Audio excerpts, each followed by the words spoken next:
இன்றே டவுன்லோட் செய்து உங்கள் ஃபேவரட் ஷோக்களை என்ஜாய் பண்ணுங்க. நான் தான் அவன் மேல ஒரு த்ரெட் இருக்குன்னு சொல்லிட்டே இருந்தல்ல. அப்புறம் எப்படி அவனை போய் ஏடியோட தங்கச்சிக்கு கல்யாணம் பண்ணி வச்சீங்க? சார் அது சம் மிஸ்கம்யூனிகேஷன். சார் எங்களுக்கு நீங்க மிஸ்டர் எக்ஸ்னு த்ரெட் இருக்கிறதா சொன்னது கபிலன் தானே எங்களுக்கு இவ்வளவு நாளா தெரியாது சார். இன்ஃபேக்ட் ரித்திகாவுக்கு பார்த்திருக்க மாப்பிள்ள கபிலன் தான்னு எங்களுக்கு இன்னைக்கு தான் சார் தெரியும். முன்னாடியே எங்களுக்கு இது தெரிஞ்சிருந்தா நாங்க கல்யாணம் வரைக்கும் வர விட்டுருக்க மாட்டோம் சார். இது ஏதோ நடந்து கடைசியில் இப்படி ஆயிடுச்சு சார். எடி, yes sir. First of all sorry for the miscommunication. It's okay sir. இதுல ஏன் தப்பும் இருக்கு? உங்க நிலைமை எனக்கு புரியுது. பட் நாம இப்போ இத செஞ்சே ஆக வேண்டிய கட்டாயத்துல இருக்கோம். சார், எனக்கு என்ன பண்றதுன்னே தெரியல சார். என் தங்கச்சிக்கு நானே எப்படி சார் இப்படி ஒரு துரோகத்தை செய்யறது? இது என் குடும்பத்தோட மொத்த சந்தோஷத்தையும் கெடுத்துரும் சார். இங்க பாருடி, உன்னோட கவலை நியாயம்தான்.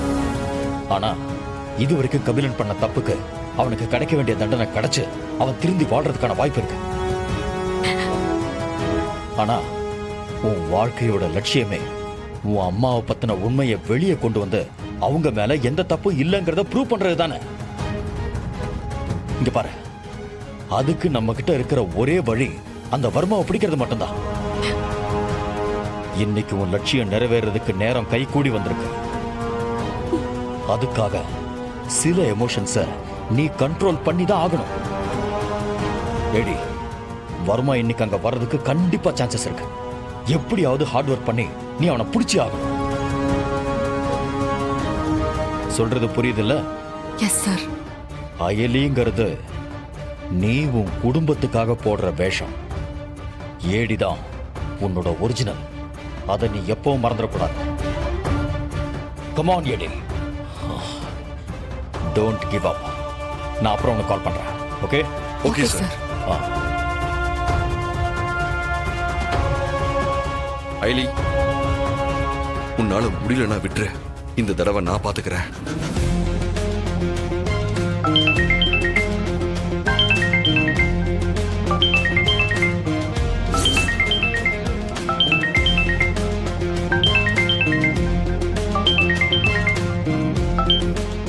ப்ரூஸ்லி, நீ வீட்டை விட்டு போனதும் வர்மாக்கு போன் பண்ணி பேசிருக்கலாம்ல. அவர் எனக்கு போன் பண்ணி கத்திக்கிட்டு இருக்காரா? சரி சரி, இப்ப நீ எங்க போய் தொலைஞ்ச? இப்ப எங்கடா இருக்க? அவன் போலீஸ்ல மாட்டிக்கிட்டான்டா. வாட்? இப்ப எங்க கஸ்டடியில தான் இருக்கான்.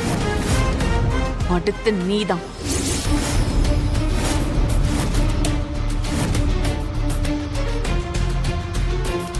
சூப்பர் ஐலி, உன்கிட்ட இருந்து நான் இதைத்தான் எதிர்பார்த்தேன்.